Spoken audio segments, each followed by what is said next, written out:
검찰이 가야 할 길을 문지석 검사가 보여주었습니다.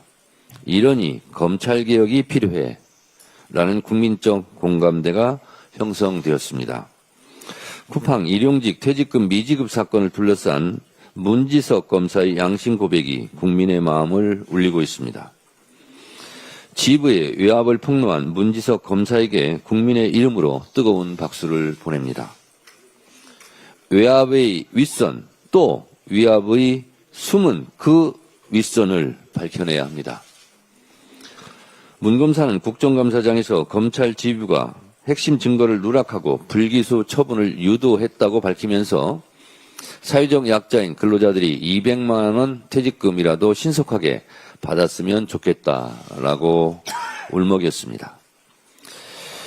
이 말 한마디에 검찰의 존재 이유가 담겨 있습니다. 검찰은 국민의 인권을 지키는 최후의 보루여야 합니다.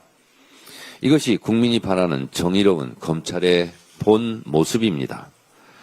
이제까지의 검찰은 최고 권력 앞에서는 눈을 감았고 있는 것을 없는 것으로, 없는 것을 있는 것으로 수사와 기소에 무소불위의 권력을 휘둘렀습니다.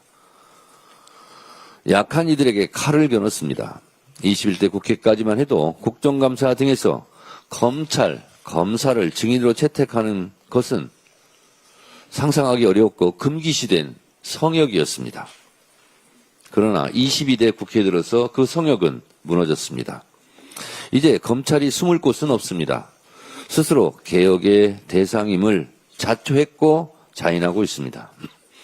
문지석 검사의 양심이 묻히지 않으려면 검찰 개혁을 완수해야 합니다. 이제 검찰도 국민 앞에 서는 것을 국민 눈높이에 맞는 개혁을 피할 수는 없을 것입니다. 더불어민주당은 의로운 검사들이 예외가 아닌 상식이 되는 그날까지 검찰 개혁을 해내겠습니다.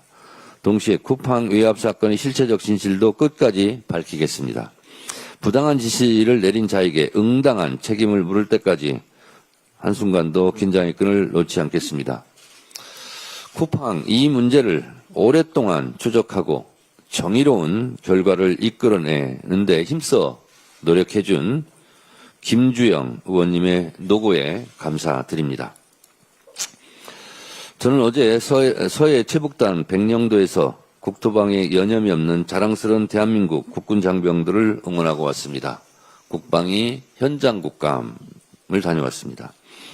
서울에서 207km, 평양에서 185km, 서울보다 평양이 가까운 전략 요충지 백령도에서 우리 국군 장병들은 아시아 최대 규모의 포병 부대를 포함 24시간 상시 작전 대비 체제를 유지하며 대한민국을 든든하게 지키고 있었습니다.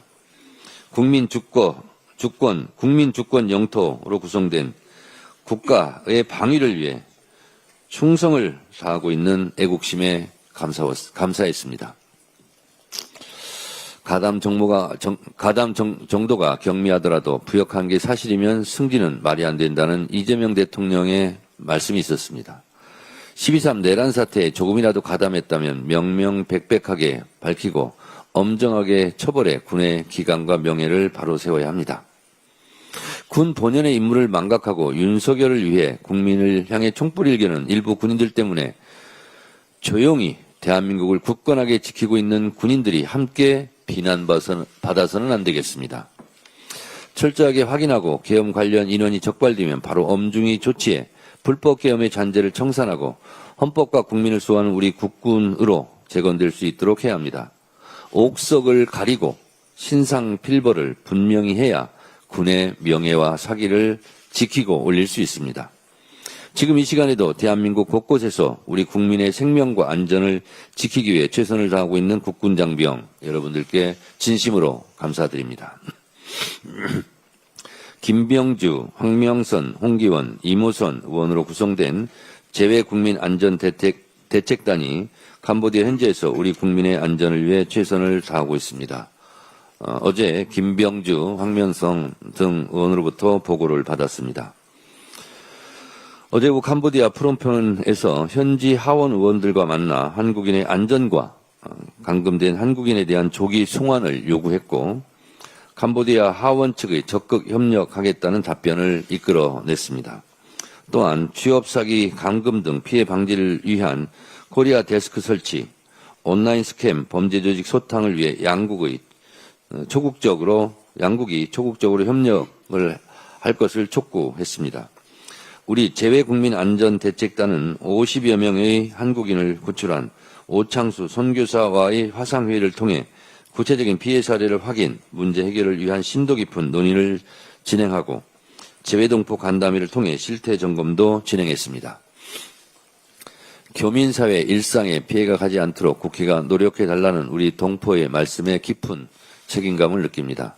민주당은 해외 취업사기 실태를 철저히 파악하고 신고 절차 간소화, 외교부, 경찰, 현지 치안당국 간 공조 강화 등 정부의 대응을 적극적으로 지원하겠습니다.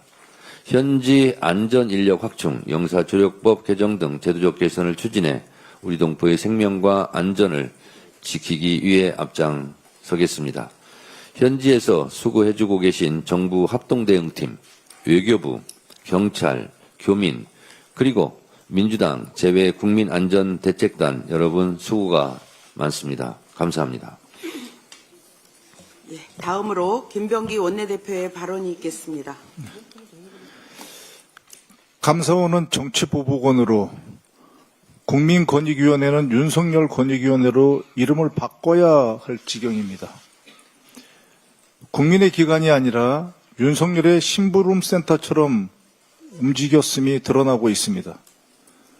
윤석열, 김건희 이름이 들어간 감사 청구는 모두 묵살되었습니다. 국회 의결과 국민의 공익 청구도 소용이 없었습니다. 법과 절차는 철저히 무시되었습니다. 반면에 민주당과 관련된 사안은 참으로 신속하게 처리되었습니다. 2022년에는 584건, 2023년에는 551건의 디지털 포렌식이 진행되었는데 예상했던 것처럼 대부분이 민주당과 관련된 의혹이었습니다. 그럼 정치검찰은 이것을 받아서 신속하게 기소했습니다. 이를 주도한 감사원 사무총장의 권세는 가히 상상을 초월했습니다. 감사원 전보다 2배 가까운 특수활동비를 사용했습니다. 정치검찰에서 배운 대로 단 한 건의 증빙도 제출하지 않았습니다. 못된 것은 참 빨리 배우는 모양입니다. 윤석열의 사냥개라는 국민의 비난이 결코 과하지 않습니다. 국민권익위원회의 행태는 더욱 심각합니다. 김건희의 명품백 수수 의혹은 짜고 치는 고스톱처럼 처리하며 무혐의로 종결되었습니다. 윤석열에게 순응하는 위원들만 모여서 속전속결로 의결되었습니다. 담당 국장급 간부는 견디다 못해 개탄의 유서를 남기고 세상을 등졌습니다. 윤석열 파면을 요구한 상임위원은 중징계로 겁박당했습니다. 계엄 해제 직후에 국정을 공동 운영하겠다며 선언한 한동훈과 한덕수의 담화를 비판했다는 이유로 사무관은 좌철을 다행했습니다. 공익제보자 보호는 사실상 중단되었습니다. 2023년 109건 중 단 한 건, 2024년 128건 중 단 한 건만 인용되었으며 보호 조치와 신분 보장은 늦장 처리되었습니다. 그런데도 그들은 반성은커녕 국감장에서 난동을 부리고 뻔뻔하게 거짓말로 일관했습니다. 이대로 둘 수 없습니다. 국민의 신뢰를 회복하는 감사원, 권력으로부터 독립된 국민권익위원회로 철저하게 황골탈퇴시켜야 합니다. 그 출발점은 검찰, 감사원, 권익위 등에서 기관 전체의 명예를 더럽힌 윤석열 호위무사들의 죄상을 낱낱이 밝히고 단죄하는 것입니다. 이것이 윤석열 정권의 폐해를 바로잡는 첫걸음이자 민주주의 회복의 출발점입니다.